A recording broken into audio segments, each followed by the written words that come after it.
ከፈለጋችሁ ሰሩኝ ያውም አሁን አንዳች አልፈራም ሲል ታዋቂ ሙዚቀኛ አስጌዴ እንዳሻው ከበድ ጠር ያለ መግለጫ አዎ ክስን መሰረትብሃለን ባሉ የሴቶች ማህበር ቢሮ ላይ ምላሽ ሰጥቷል። መጀመሪያ መስራት ያለባችሁን ስሩ። ለሴቶች ለመቆም ከኔ መጀመር የለባችሁም። የቀነኒ ሞት ጉዳይ አለ። ህፃናት ተደፍረው ሲገደሉ የሌላችሁ ምን ነው እኔ የኔ ጉዳይ ጎልቶ ታያችሁ። ስለዚህ ምንም አታመጡም። የሚያስረኝ ካለ አሁን መጥቶ ይሰረኝ። ምንም አላረኩም። አነጋጋሪው የአስጌዴ እንዳሻው አሁን የለቀቀው ጽሁፍ እጅግ በጣም አነጋጋሪ ሆኗል። ጉዳዩ እጅግ ጠጠር እያለ ነው። ወደ እናንተ ይዘን እሱን እንቀርባለን። በሁለተኛ ደረጃነት ደግሞ ይዘንላችሁ የምንቀርበው በተለያዩ ቦታዎች የጤና ባለሙያዎች ጥያቄ ተነስቷል። መላው ሀገሪቱን እየተዳረሰ ነው። በርካቶች እየታሰሩ እየተንገላቱ እየተደበደቡ እንደሆነ መረጃዎች ወጡ። ጤና ባለሙያዎች ከህግ አግባብ ውጭ የሆኑ ድርጊቶች ሲፈጸሙባቸው ቆይተዋል። በዚህ ሰሞን ደግሞ እየተካሄደ ያለው በአዲስ አበባ ከተማ ነው። ባለሙያዎችን ማሰር፣ ማንገላታት፣ ማስፈራራት በብዙ ቦታ ላይ እየተከናወነ እየተደረገ እንዳለ መረጃዎች ደርሰውኛል ብለዋል። ይህንንም ጉዳይ እጅግ አነጋጋሪ ሆኖ ተመልክተነው ወደ እናንተ ይዘመተናል። ሕክምና ሙያ ባይከፈል አበል ታክስ ምናምን ቤት ባይኖር ቢያንስ ስንት ሰው አድናቸዋል? ስንት ሰዓት አድናቸዋል? ሰው ከማዳን በላይ እርካታ የለም። ጉዳዩ ከአዲስ አበባ አልፎ መላው ክልል ላይ እየተሰማ ነው። እየታሰሩ እየተደበደቡ ያሉ ራበኝ ጠማኝ ብሎ የሚጠይቅ ባለሙያ ማሰር፣ ማንገላታት ተገቢ አይደለም ሲሉ የጤና ባለሙያዎች ምላሽ ሰጥተዋል፣ መግለጫም አውጥተዋል። ፖለቲከኞቹም ይህንን ጉዳይ በየቀኑ እያራገቡት ነው። በዋነኝነት ጃዋር አህመድ ፊት ሆኖ እየመራው ነው። ጉዳዩ ውስጥ ለውስጥ ከበድ ብሎ 4 ኪሎ ደርሶ እያጨቃጨቀ እንደሆነ የተሰማው መረጃ ያመለክታል። ሁለቱንም ጉዳዮች ወደ እናንተ ይዘንላችሁ እንቀርባለን። በመጀመሪያ ድምጻዊ አስገኘው አሽኮ አስጌ ምላሽ የሰጠውን እናቀርብላችሁ። የአገር ካስማ ምስክር ነው ብሎ ይጀምራል ጽሁፉን። በመጀመሪያ ደረጃ ጽሁፌ ላይ ሁሉም ሴቶች የሚል የለም። ምንም አማርኛ አራተኛ ቋንቋዬ ቢሆንም ሴቶች ስል ከአንድ በላይ መሆናቸውን እንጂ ሁሉም ማለት እንዳይደለ ጠንቅቄ አውቃለሁ። ሲቀጥል አታብድም እንጂ አታፈቅርም የሚል ጽሁፍም በየትኛውም የፊት ገጽ ማህበራዊ ሚዲያ ላይ አላጋራውም። እንዲያውም ለሴቶች ድምጽ መሆኔን ነው የማውቀው። ዓለም ያልመሰከረላቸውን ጥንካሬ ነው የመሰከርኩላቸው። ወንድ ልጅ ሴት ልጅ ጥላው ስለሄደች ስለተከዳች ብቻ ሰማይ የተዘጋበት ሊመስለው ይችላል። አቅሉን ሊስት ሊያብድና ጨርቁን ጥሎ ጎዳና ሊወጣ ይችላል። ለዚህም እስከዛሬ ትመጣለች እያለ በተስፋ የሚጠብቀው መንገድ ላይ ቆሞ መንገድ የጠፋውን እሷን ፍለጋ ራሱን ያጣውን ወንድማችንን ማየት በቂ ነው። ሴቶች ጋር ግን እንዲህ አይነት ነገር እምብዛም አይታይም። ይህ ደግሞ ጥንካሬያቸውና ልዩ ፍጡር መሆናቸውን የሚያሳየው።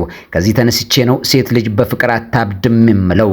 ለምን አያብዱም ትለናለህ? እናብዳለን ብላችሁ የምታብዱ ሴቶች ደግመዋለሁ፣ አታብዱም፣ እንድታብዱም አልፈልግም።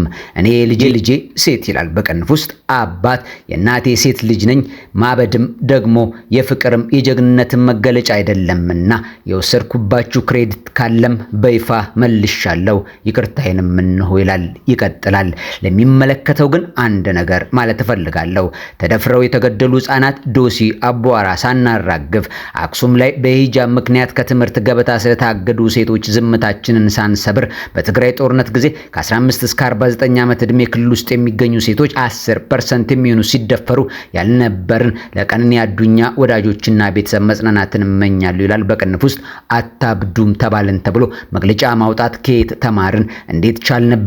ሞራሉን እስከየት አገኘ ነው ማለት እወዳለሁ ይላል። ይቀጥላል።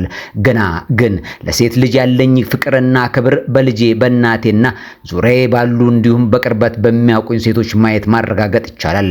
የሀገር ካስማ ለሴቶች እኩል የሰራ ሙዚቃ ምስክሬም ነው ይለናል።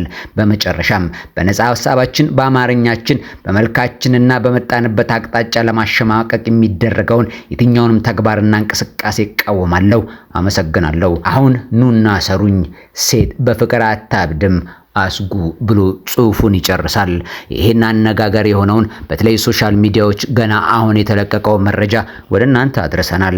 እንቀጥላለን። ወደ ሁለተኛው መረጃ ደሞዝ በሚመለከት ጥያቄውን ለማቅረብ የነበራችሁ ሁኔታ ያው በዲሞክራሲ ስርዓት ውስጥ ማንም ያልተመቸው ሰው ሐሳቡን በነጻነት መደመጥ አለብኝ ብሎ ማንሳት ተገቢ ነገር ነው።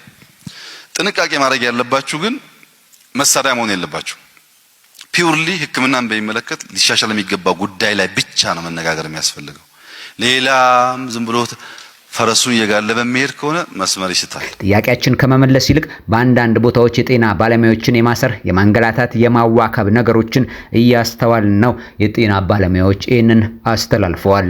በተለይ ባለፉት 3 ሳምንታት በወቅቱ ምላሽ ሳያገኙ የቆዩ ላሏቸው ጥያቄዎች ምላሽ እንዲሰጣቸው እየጠየቁ የሚገኙ ጤና ባለሙያዎች ላይ የማዋከብና ማሰር ድርጊቶች እየተፈጸሙ ነው ሲሉ የጤና ባለሙያዎች ለቲክቫ ኢትዮጵያ ገለጹ።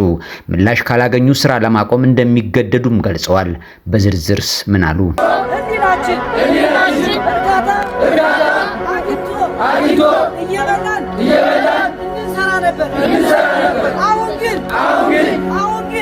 ግን ማህበረሰቡን በተቻለ መጠን በባዶ ሆዳችን እየተራብን እያገለገለ ነው።